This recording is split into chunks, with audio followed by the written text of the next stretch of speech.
Hello guys, आज आपका welcome है मेरे वीडियो में। आज हम पढ़ने वाले हैं rational number and their decimal expansions. ये चैप्टर 1 रियल नंबर्स का लास्ट टॉपिक है। ये आपकी लास्ट इंट्रोडक्शन वीडियो है। इसके बाद आपको एक एक्सरसाइज मैं कराऊंगा, लास्ट एक्सरसाइज। उसके बाद ये चैप्टर कंप्लीट हो जाएगा। तो इस इंट्रोडक्शन वीडियो को शुरू करते हैं। We already learned in class 9th that the decimal expansions of a rational number is either terminating or non-terminating repeating expansions। आप सबने 9th में पढ़ा ही था टर्मिनेटिंग और नॉन टर्मिनेटिंग रिपीटिंग एक्सपेंशंस। तो ये आपका इस साल भी टॉपिक आया है। बहुत ही सिंपल टॉपिक है। टर्मिनेटिंग डेसिमल क्या होता है? सबसे पहले जानिए कि टर्मिनेटिंग क्या होता है। टर्मिनेटिंग और मतलब हिंदी में मतलब होता है रुक जाना। तो टर्मिनेटिंग स्टॉप होता है। ऐसे डेसिमल एक्सपेंशन जो कि डेसिमल के बाद फाइनाइट नंबर, फाइनाइट मतलब इनफाइनाइट होते हैं, बहुत सारे फाइनाइट होते हैं जो आपके काउंटेबल होते हैं। फाइनाइट नंबर उन्हें कहते हैं जो काउंटेबल होते हैं, और इनफाइनाइट वो होते हैं जो अनकाउंटेबल होते हैं। तो ये काउंटेबल नंबर्स होते हैं, जैसे डेसिमल 865, डेसिमल 865 ऐसे। तो वो होता है terminating decimal expansion. Non terminating repeating decimal expansions वो होते हैं जो कि डेसिमल के बाद इनफाइनाइट होते हैं। जैसे कि आप ले सकते हैं डेसिमल 3408, 3408, 3408। ये इनफाइनाइट होते हैं, ये कभी नहीं ख़त्म होते। तो उन्हें कहते हैं नॉन टर्मिनेटिंग, जो कभी रुकते नहीं है और बार बार रिपीट होते रहते हैं। तो ये हो गया non terminating repeating decimal expansions. तो गाइस, ये आप समझ ही गए होंगे टर्मिनेटिंग नॉन टर्मिनेटिंग। आपकी लास्ट एक्सरसाइज में बस यही दो चीज़ें हैं और आपका यहाँ पे चैप्टर कंप्लीट होता है। तो चलिए कुछ एग्जाम्पल सॉल्व करते हैं। और ये एक नोट है। Every rational number can be written in the form of p by q where q is not equal to 0। जैसे कि आपको मैंने पिछली वीडियो में बताया था कि इरेशनल नंबर वो होते हैं जो कि p by q की फॉर्म में नहीं लिखे जाते, और रैशनल नंबर्स वो होते हैं जो कि p by q की फॉर्म में लिखे जाते हैं। तो ये देखते हैं some examples of rational number to solve terminating and non terminating decimal expansions. तो गाइस, आपको ये क्वेश्चन आएगा तो नहीं, लेकिन आपको इसके जैसे ही इसके बेस के ऊपर क्वेश्चन आएंगे तो आपको ये क्वेश्चन समझना बहुत ज़रूरी है।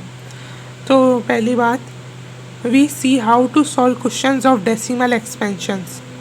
जैसे कि यहाँ पे दिया है 0.895, तो इसका डेसिमल हटाएंगे, अपॉन 1000 आ जाएगा। और ये 10√3 आप जानते ही हैं 10√3 कितना होता है। जैसे आप 10 इंटू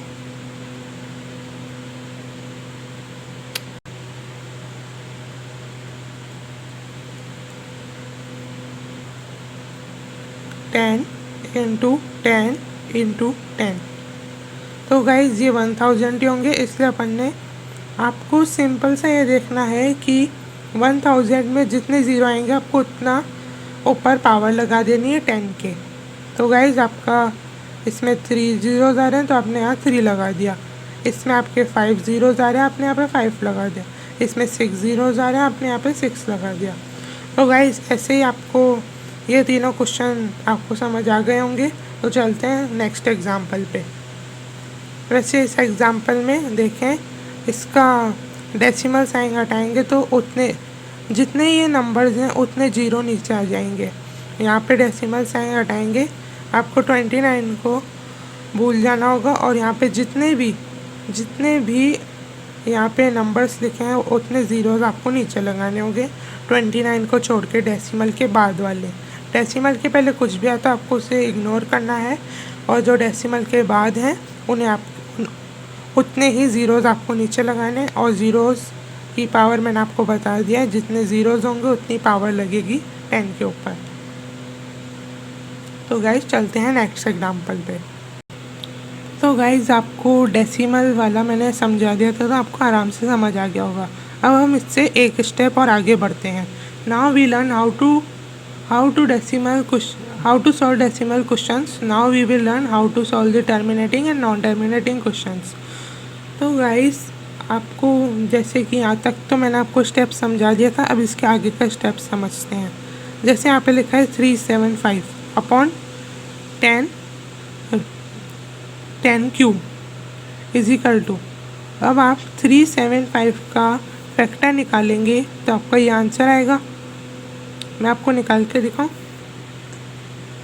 यहाँ पे मैंने बनाई लाइन 375, यहाँ पे 3 1 2 5। अब ये 5 से होगा 25, फिर 5 से होगा, फिर 5, फिर 5 से होगा, फिर 1। तो देखिए 3 एक बार और 5 के क्यूब, ये हो गया आपका ये 3 × 5 क्यूब। अब आपको 1000 का निकालना होगा फैक्टर। मैं आपको निकाल के दिखा देता हूँ। यहाँ पे 1000 पहले 2 से होगा 500, फिर 2 से होगा 250, फिर 2 से होगा 125। अब ये 125 फिर से 5 से होगा 5 25 5 5 5 1। देखिए 2 के क्यूब 5 का क्यूब, तो ऐसे आपका ये पूरा आ जाएगा। 5 के क्यूब से 5 क्यूब कट जाएगा, तो 3/2 का क्यूब। तो ये ऐसे आंसर आ गया। ये आपका सेकंड स्टेप है। तो आपको ये सारे ऐसे तीनों एग्जांपल ऐसे ही होंगे। मैं आपको दूसरा एग्जांपल बताता हूँ। ये यहाँ पे डेसिमल हटाएंगे तो नीचे 1000 आ जाएगा इज इक्वल टू, इसका हम वो फैक्टर्स लेंगे तो 13 × 2 का क्यूब और 10 का ऊपर भी था 2 का क्यूब × 5 का क्यूब इज इक्वल टू 2 के क्यूब, और ये 2 के क्यूब दोनों कट जाएंगे और 13/5 का क्यूब आ जाएगा आंसर। तो ऐसे ही ये क्वेश्चन भी होगा।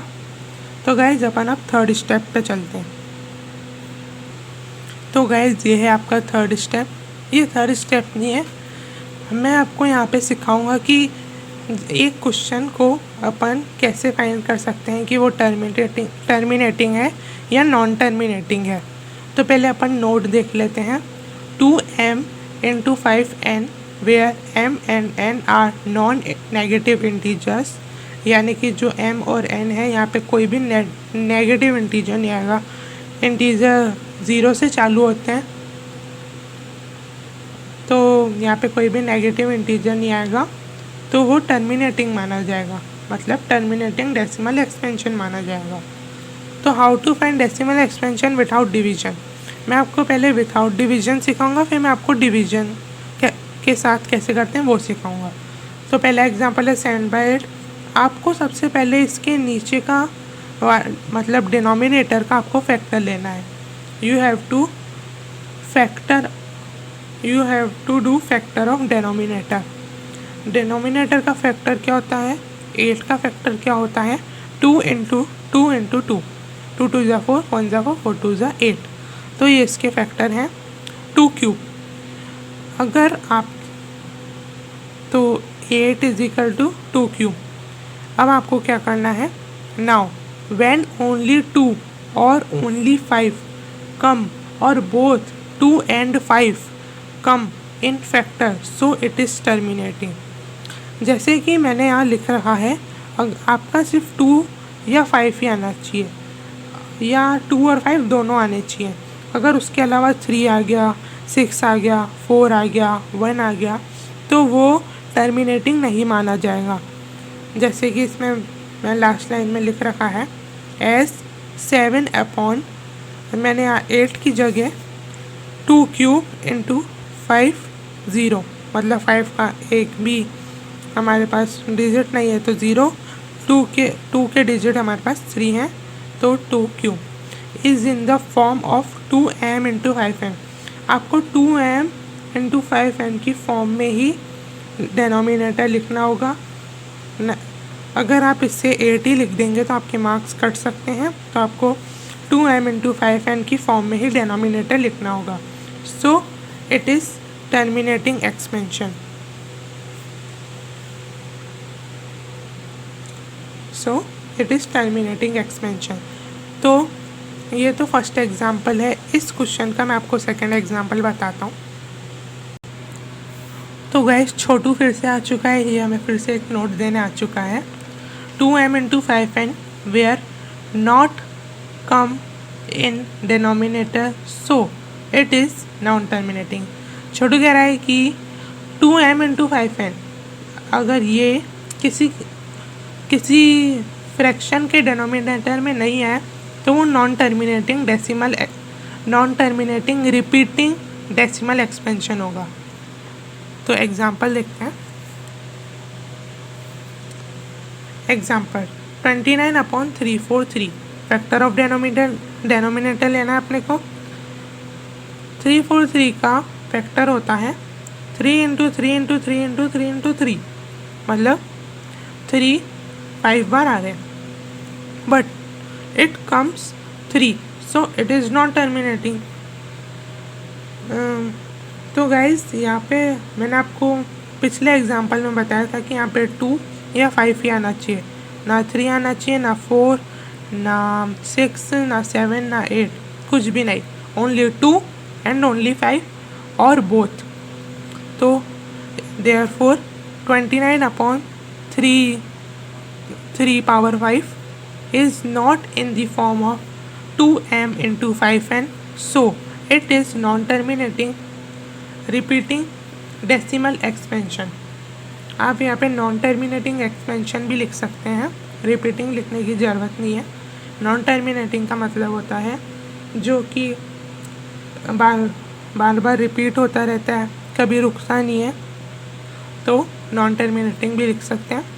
तो गाइज यहाँ पे 2m इंटू 5n जैसा कुछ भी फॉर्म में नहीं आया, तो ये नॉन टर्मिनेटिंग एक्सपेंशन होगा। तो चलते हैं हमारे फोर्थ एग्जाम्पल पे। तो गाइज फोर्थ है, मैंने आपको बोला था कि मैं आपको पहले कराऊंगा बिना डिवीज़न के कैसे सॉल्व करते हैं क्वेश्चन, और अब मैं आपको बताऊंगा डिवीज़न के साथ कैसे करते हैं। आपने बचपन में सीखा ही होगा, या 8th 9th से सीखते हैं, 7th या आपके 6th से ही चालू हो जाता है, या 5th 4th से ही, कि डिवीज़न कैसे करते हैं, तो आपको तो आता ही होगा।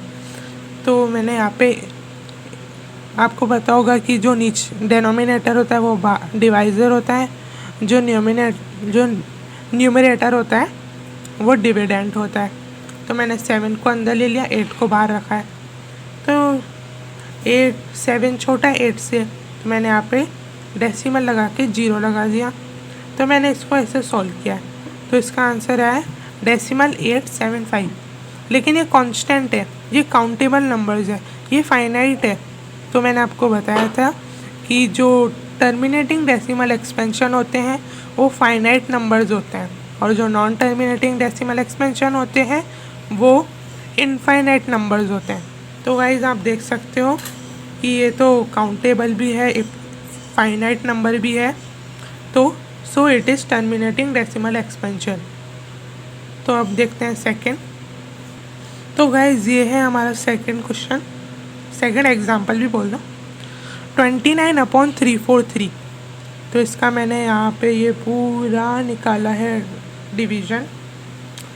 इसका गाइज मैं पूरा तो नहीं निकाल पाया क्योंकि ये अभी और भी इतना बड़ा हो सकता है, तो इसलिए मैंने यहीं पे छोड़ दिया, क्योंकि इसमें नंबर्स बार बार आते जा रहे थे। तो वैसे भी ये मेरे को पता था कि ये इनफाइनाइट नंबर्स है और रिपीटिंग है, ये इनफाइनाइट भी है और रिपीटिंग भी है। तो मैंने यहाँ पे लिखा है therefore it is non terminating repeating decimal expansion. इसमें आपको रिपीटिंग लिखना ज़रूरी है, क्योंकि यहाँ पे आपका बार बार रिपीट होगा। आपका इतना ख़त्म हुआ तो यही सारा आपका फिर रिपीट होगा, ये ख़त्म हुआ फिर रिपीट होगा, रिपीट होता जाएगा, इसलिए आपको इसमें रिपीटिंग लिखना ज़रूरी है। आप यहाँ ऊपर तो नॉन टर्मिनेटिंग लिख सकते हैं इस वाले क्वेश्चन में, लेकिन आपको यहाँ पे रिपीटिंग लिखना ज़रूरी है। तो गाइज आपको ये समझ ही आ गया होगा कि टर्मिनेटिंग और नॉन टर्मिनेटिंग कैसे फाइंड करते हैं। तो आज की यहीं पे वीडियो समाप्त होती है। या बोलो तो एंड होती है। तो नेक्स्ट वीडियो में हम NCERT की एक्सरसाइज 1.4 सॉल्व करेंगे। तो वो मैंने पूरी सॉल्व कर रखी है, तो मैं आपको अगली वीडियो मतलब कल वो पोस्ट कर दूँगा वीडियो यूट्यूब पे, तो आप उस वीडियो को देख लेना। तो आज का इतना ही है। अगर आपको मेरी वीडियोस पसंद आई है तो इसे लाइक करें, मेरे चैनल को सब्सक्राइब करें और बेल आइकन दबा देना और भी न्यू लेटेस्ट वीडियो पाने के लिए। Thank you. तो मिलते हैं नेक्स्ट वीडियो में, तब तक के लिए गुड बाय।